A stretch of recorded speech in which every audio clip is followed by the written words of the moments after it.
ಪಿತನ ಸುತನ ಮತ್ತು ಪವಿತ್ರಾತ್ಮರ ನಾಮದಲ್ಲಿ ಆಮೇನ್. ದೇವರು ಈ ಸಮಯವನ್ನು ಆಶೀರ್ವದಿಸಲಿ. ಬೆಳಗಿನ ಜಾವದಲ್ಲಿ ಪ್ರತಿಯೊಬ್ಬರನ್ನು ದೇವರು ಆಶೀರ್ವದಿಸಿ ಕಾಪಾಡಲಿ. ಪ್ರತಿದಿನವೂ ದೇವರ ವಾಕ್ಯವನ್ನು ಓದಿಕೊಂಡು ನಾವು ನಮ್ಮ ಕೆಲಸ ಕಾರ್ಯಗಳಿಗೆ ಹೋಗುವಾಗ ಪ್ರಭು ಕ್ರಿಸ್ತರು ನಮ್ಮೊಂದಿಗೆ ಇದ್ದಾರೆ ಎಂಬಂಥ ನಂಬಿಕೆಯಲ್ಲಿ ನಾವು ಜೀವಿಸೋಣ. ಈ ದಿನ ನಾನು ಆಯ್ದುಕೊಂಡಂಥ ವಚನ ಭಾಗ 2 ಪೂರ್ವಕಾಲ ವೃತ್ತಾಂತ 13ನೇ ಅಧ್ಯಾಯ 12ನೇ ವಚನವಾಗಿದೆ.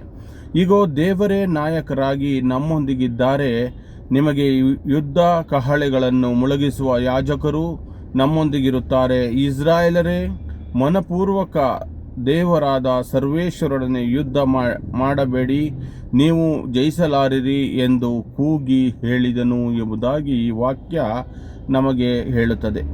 ಆದರೆ ಈಗ ಈ ವಾಕ್ಯ ನಮಗೆ ಎಚ್ಚರಿಸುತ್ತದೆ, ದೇವರು ನಮ್ಮ ನಾಯಕರಾಗಿದ್ದಾರೆ, ಭಯಪಡಬೇಕಾಗಿಲ್ಲ ಎಂಬುದಾಗಿ ಈ ವಾಕ್ಯ ನಮಗೆ ತಿಳಿಸುತ್ತದೆ. ನಮ್ಮ ಬಲ, ಜ್ಞಾನ ಅಥವಾ ಸಾಮರ್ಥ್ಯದಿಂದ ಅಲ್ಲ, ದೇವರ ಸಾನ್ನಿಧ್ಯ ಮತ್ತು ಮಾರ್ಗದರ್ಶನದಿಂದಲೇ ನಿಜವಾದ ಜಯ ದೊರೆಯುತ್ತದೆ ಎಂಬಂಥ ಒಂದು ವಚನ ನಮಗೆ ಈ ದಿನ ಬೆಳಗಿನ ಜಾವದಲ್ಲಿ ದೇವರು ನಮಗೆ ಒದಗಿಸಿಕೊಟ್ಟಿದ್ದಾರೆ.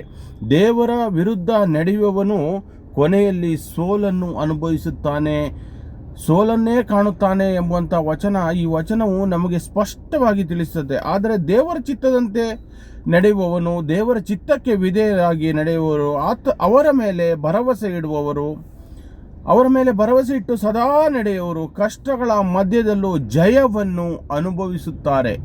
ಏಕೆಂದರೆ ದೇವರು ಅವರನ್ನು ಕೈ ಹಿಡಿದು ನಡೆಸುತ್ತಾರೆ.